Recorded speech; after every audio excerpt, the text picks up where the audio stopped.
Good morning guys, कैसे हैं आप लोग। मैं बिल्कुल ठीक हूँ। आप लोग बताइए आप लोग कैसे हैं। तो मैं आप लोगों को गृह प्रबंध एवं आंतरिक सज्जा, home management and interior decorate doctor Vrinda ma'am की बुक से बता रही थी, जिसमें मैं उत्प्रेरक तत्व बता रही हूँ। मूल्य, लक्ष्य और स्तर।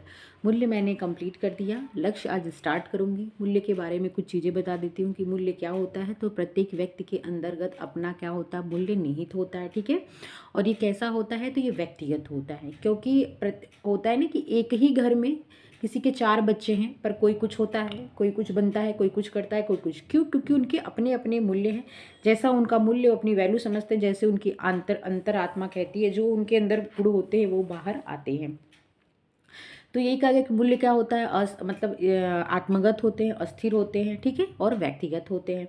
मूल्य सकारात्मक भी होते हैं, मूल्य क्या होते हैं, नकारात्मक भी होते हैं, ठीक है।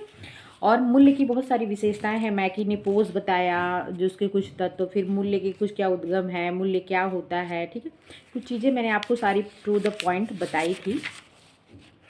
और ये कह सकते हैं कि जो पार्कर ने मूल्य के 9 पहले तो तत्व बताए, फिर उन्होंने 2 में बांट दिया, जिसे क्या कहा, आंतरिक मूल्य, साधनात्मक मूल्य, फिर कल तथ्यात्मक मूल्य।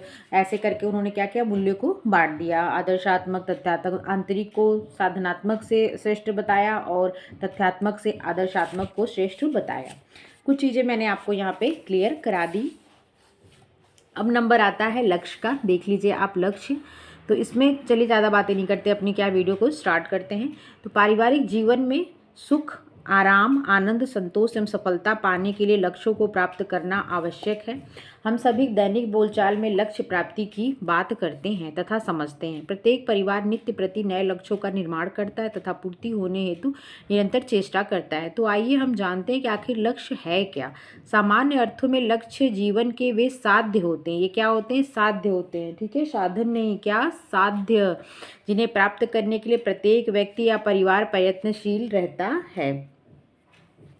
जिन्हें निखिल और डार्सी ने क्या कहा कि simply straight goal are nothing more than the aims that individual or families are willing to work for. अर्थात लक्ष्य से अंतिम बिंदु होते हैं, लक्ष्य वे अंतिम बिंदु होते हैं जिनकी प्राप्ति हेतु व्यक्ति या परिवार कार्य करने की इच्छा रखते हैं।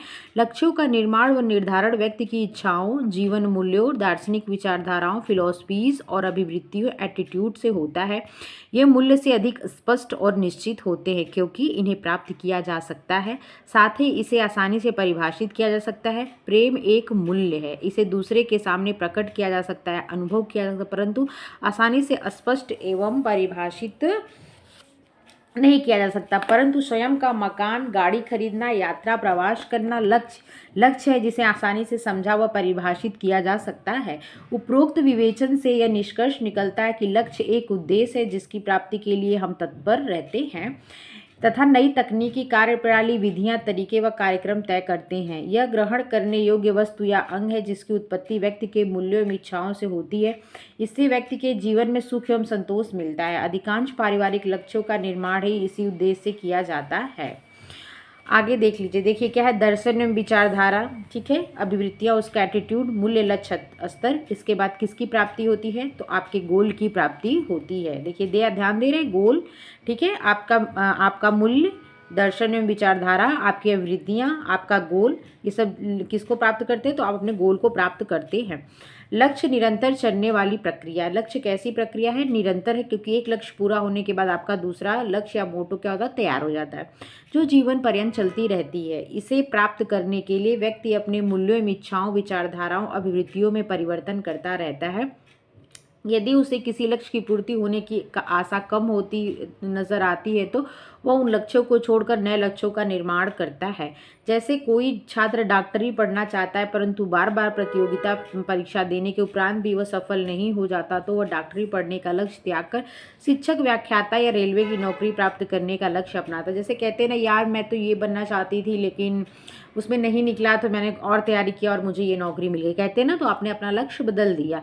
एक लक्ष्य की पूर्ति होने पर दूसरे लक्ष्य का निर्माण स्वतः ही हो जाता है तथा व्यक्ति व परिवार इसकी प्राप्ति हेतु जीवन भर संघर्षरत रहते हैं। जैसे मकान बनाने के बाद इसकी सज्जा करना लक्ष्य है, गृह सज्जा हेतु प्रतिदिन घर की सफाई धूल झाड़ना आवश्यक है। इस प्रकार जीवन भर लक्ष्यों का निर्माण होता रहता है। हाँ, कुछ लक्ष्य व्यक्तिगत होते हैं, कुछ सामूहिक, कुछ दीर्घकाल में पूरे होते हैं तो कुछ अल्पकाल में, कुछ स्पष्ट होते हैं, कुछ अस्पष्ट होते हैं, परंतु इनकी पूर्ति से हमेशा ही व्यक्ति को क्या मिलता है, तो सुख मिलता है। ठीक है, सुख संतोष की प्राप्ति होती है। कुछ लक्ष्यों को पूरा करने हेतु संपूर्ण जीवन काल में भी कम प्रतीत होता है, जैसे समाज कल्याण का कार्य, परिवार के सदस्यों की शारीरिक और मानसिक विकास आदि। लक्ष्यों का वर्गीकरण, क्लासिफिकेशन ऑफ गोल। लक्ष्य मुख्यतः 3 प्रकार के होते हैं: तात्कालिक या अल्पकालीन लक्ष्य, इंटरमीडिएट या शॉर्ट टर्म गोल, साधन समाप्ति लक्ष्य मीन्स इंड गोल, दीर्घकालीन लक्ष्य लॉन्ग टर्म गोल। जो ये साधन समाप्ति लक्ष्य होता है, विशेषतः ऐसे कोई लक्ष्य नहीं कहते, क्या होता है, ये साधन का काम करता है। वैसे लक्ष्य 2 ही होते हैं, एक अल्पकालीन और एक दीर्घकालीन। ठीक है, दीर्घकालीन लक्ष्य को अंतिम बिंदु लक्ष्य भी कहते हैं। एक क्या हो गया, तत्कालिक या अल्पकालीन, इंटरमीडिएट या शॉर्ट टर्म गोल, दूसरा लॉन्ग टर्म गोल, और बीच वाला मीन इन गोल या साधन समाप्ति लक्ष्य। जैसे आप देख लो लक्ष्य कौन कौन से, तो तात्कालिक या अल्पकालिक लक्ष्य जैसे गृह सज्जा करना, बर्तन मांजा, वस्त्र धोना। जैसे आपने सिंक में बर्तन रखा है, सब लोगों ने खाना खा लिया तो उसको धुलना है, तो कैसा आएगा, वो अल्पकाल का है ना, मतलब आपने तुरंत डिसीजन लिया यार बर्तन धुल लेते तब दूसरा काम करते हैं आपने तुरंत। लेकिन किसी बेटी की शादी करनी है, आपको मकान बनाना है, किसी की शिक्षा पूरी करनी है, तो क्या आपने सोचा और हो गया? नहीं, वो क्या होता है, काफ़ी स्टेप से गुजरने के बाद, काफ़ी स्थितियों से गुजरने के बाद वो क्या होता है, लक्ष्य पूरा होता है। ठीक है, और साधन समाप्ति का मतलब क्या है, जैसे आपने क्या किया, बिल भुगतान हेतु पैसा जमा किया, वो लक्ष्य वहीं पे खत्म हो गया, वो वहीं खत्म हो गया। जैसे आपने किसी को किराया देना है, आपने उसका किराया दिया, जैसे आपने उसको किराया दिया वो लक्ष्य वहीं पे खत्म हो गया। और दीर्घकालीन क्या होता है, मकान बनाना, उच्च शिक्षा ग्रहण करना इत्यादि। तात्कालीन या अल्पकालीन लक्ष्य जिसे इंटरमीडिएट या शॉर्ट टर्म लक्ष्य भी कहते हैं, गोल। तो देख लीजिए ये क्या होता है, तो ये लक्ष्य अधिक स्पष्ट एवं निश्चित होते हैं। ये कैसे होते हैं, तात्कालिक लक्ष्य अधिक स्पष्ट होते हैं और निश्चित होते हैं तथा ये असंख्य होते हैं। सिंपल सी बात है, अभी झाड़ू लगाना, पोछा लगाना, बर्तन धुलना, बच्चे को स्कूल से लाना, बच्चे को स्कूल छोड़ना, उसकी फीस जमा करना, सब्जी लाना, तो बहुत सारे लक्ष्य हैं। तो क्या होता है, इनकी संख्या असंख्य है, स्पष्ट भी है और क्या है, निश्चित है। प्रत्येक परिवार प्रतिदिन इन लक्ष्यों का निर्माण एवं खोज करता रहता था, तीव्रता के अनुसार इन्हें प्राप्त भी करता है। सभी लक्ष्य समान रूप से महत्वपूर्ण एवं उपयोगी नहीं होते। वे लक्ष्य जो अधिक महत्वपूर्ण होते हैं उनकी पूर्ति पहले की जाती है। कुछ लक्ष्य अन्य लक्ष्यों की प्राप्ति में सहयोग करते हैं। कुछ लक्ष्य दीर्घकालीन लक्ष्यों की पूर्ति हेतु की जाती है, जैसे मकान बनाना, जमीन खरीदना, बच्चों को उच्च शिक्षा दिलाना। ये सभी दीर्घकालीन लक्ष्य हैं जिनकी पूर्ति हेतु तात्कालिक लक्ष्य पूरे किए जाते हैं। जैसे मकान बनाने में अधिक रुपए की आवश्यकता होती है। इसकी प्राप्ति हेतु परिवार के प्रत्येक सदस्य एक निश्चित मात्रा में आवश्यक कटौती करके रुपए जमा करते हैं, फिर इस लक्ष्य की पूर्ति करता है। इसी तरह बालकों को उच्च शिक्षा दिलाने हेतु शुरू से ही उनकी पढ़ाई का खूब ध्यान दिया जाता है, क्योंकि एक दिन में कोई व्यक्ति उच्च शिक्षा ग्रहण नहीं कर सकता। इसे ग्रहण करने हेतु निरंतर पढ़ाई करनी पड़ती है। दूसरा आता है साधन समाप्ति लक्ष्य मीन्स इंड गोल। इसे मीन्स इंड चेन भी कहा जाता है। क्या कहता है, मीन्स इंड चेन।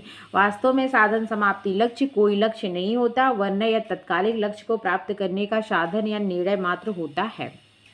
आपको मैं यही बात बताई हूँ कि साधन समाप्ति लक्ष्य क्या है, वास्तव में कोई लक्ष्य नहीं होता। ये होता क्या है, तो ये तात्कालिक लक्ष्य को प्राप्त करने का एक साधन है या एक निर्णय है।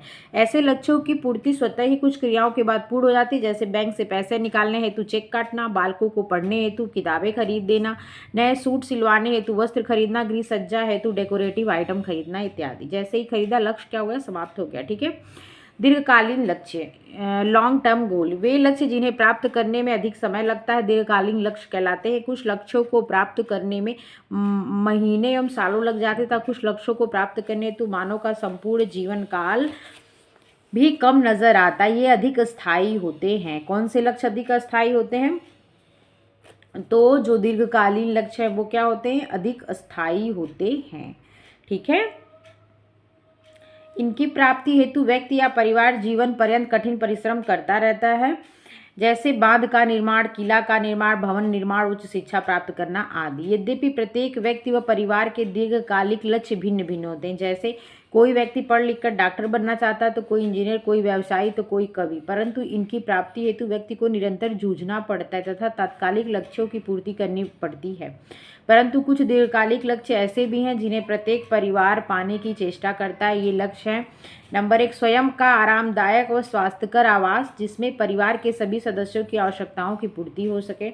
नंबर 2, स्वयं का वाहन, मोटरसाइकिल, जीप, कार, बस, स्कूटर आदि। नंबर 3, परिवार के प्रत्येक सदस्य की उच्च शिक्षा, स्वास्थ्य एवं शैक्षिक विकास।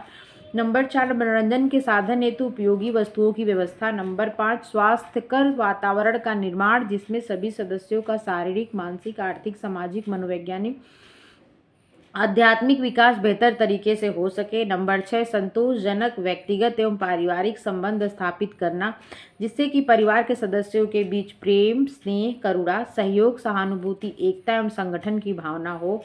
नंबर 7, परिवार के सभी आवश्यकताओं की पूर्ति हेतु उचित व्यवस्था करना। उपरोक्त लक्ष्यों को प्राप्त करने के लिए व्यक्ति एवं परिवार को जीवन पर्यंत संघर्षरत रहना पड़ता है, साधनों को जुटाना पड़ता है तथा कठोर परिश्रम करना पड़ता है। इसके साथ ही परिवार के सभी सदस्यों के बीच आपसी प्रेम, समझौता, स्नेह, सहानुभूति की आवश्यकता होती है, तभी दीर्घकालीन लक्ष्य पूरे हो जाते हैं। अन्यथा ये लक्ष्य मात्र एक स्वप्न बनकर रह जाते हैं, कभी साकार नहीं हो पाते, क्योंकि एकाएक साधनों को नहीं जुटाया जा सकता। साधनों को जुटाना तात्कालिक लक्ष्यों को पूरा करने से होता है। इसलिए पारिवारिक लक्ष्यों का निर्धारण करते समय उपलब्ध साधनों पर भी ध्यान दिया जाना आवश्यक। एक कहावत है, जेते पाँव पसारिए तेते लाभी सौर, अर्थात पाँव उतना ही पसारिए जितनी लंबी आपकी चादर हो।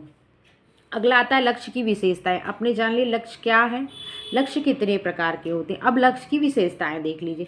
लक्ष्य सतत चलने वाली एक क्या है, स्वाभाविक प्रक्रिया है। ठीक है, जैसे ही एक लक्ष्य की पूर्ति होती है दूसरा लक्ष्य स्वतः ही निर्मित हो जाता है तथा व्यक्ति या परिवार उस लक्ष्य को प्राप्त करने के लिए निरंतर प्रयत्नरत रहता है।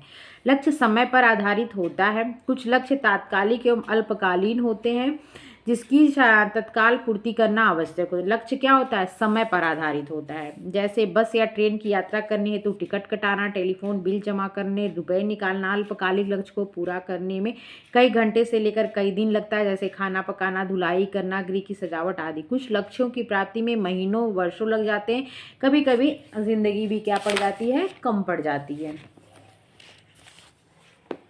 अगला है क्या, लक्ष्य परिवर्तनशील होते हैं। लक्ष्य क्या होते हैं, परिवर्तनशील होते हैं। लक्ष्यों की उत्पत्ति मूल्यों से होती है। क्या होती है, मूल्यों से होती है। लक्ष्यों से व्यक्तित्व का विकास होता है। लक्ष्य व्यक्ति एवं सामूहिक दोनों, व्यक्तिगत और सामूहिक दोनों प्रकार की हो सकती है। लक्ष्य की प्रकृति गतिशील है। एक लक्ष्य का प्रभाव दूसरे, तीसरे, चौथे पर पड़ता है, अनेक लक्ष्यों पर पड़ता है, जिससे दीर्घकालिक लक्ष्य की प्राप्ति होती है। लक्ष्य व्यवहारवादी और यथार्थवादी होता है, इन्हें प्राप्त करना संभव होता है, जैसे उत्तम स्वास्थ्य की प्राप्ति या उच्च शिक्षा की प्राप्ति। उपरोक्त लक्ष्यों की प्राप्ति हेतु व्यक्ति संघर्षशील रहता तथा नित्य प्रति तात्कालिक लक्ष्यों की पूर्ति करता है। लक्ष्य समाज से प्रभावित होते हैं। लक्ष्य किससे प्रभावित होता है, तो लक्ष्य समाज से प्रभावित होते हैं। जहाँ इंसान रहता है उसी के अकॉर्डिंग क्या होता है, इफेक्ट पड़ता है। कहने का मतलब ये है। लक्ष्य का संबंध आशा खूब से होता है। वे लक्ष्य जिनकी प्राप्ति होना मुश्किल होती है त्याग दिया जाता है तथा उन्हीं लक्ष्यों का निर्माण किया जाता है जिनसे प्राप्त करने की आशा रहती है। परिवार के जीवन चक्र लाइफ साइकिल में परिवर्तन होने से लक्ष्यों में भी परिवर्तन हो जाता है। परिवार की मुखिया के आकस्मिक निधन, असाध्य बीमारी, भयानक दुर्घटना, बेरोजगारी, फसल की बर्बादी, प्राकृतिक विपदा आदि कारणों से व्यक्ति या परिवार के जीवन में एकदम से परिवर्तन आ जाते हैं। इसी को कहा गया कि क्या होते हैं, लक्ष्य परिवर्तनशील होता है। अब नंबर आता है स्टैंडर्ड का, जिसे क्या है कल मैं आपको बताऊंगी। ठीक है, अभी तक बस इतना ही। वीडियो अच्छी लगी तो लाइक शेयर सब्सक्राइब कर दीजिएगा। देखने के लिए आप लोग का बहुत धन्यवाद। अपना ध्यान रखिएगा। टेक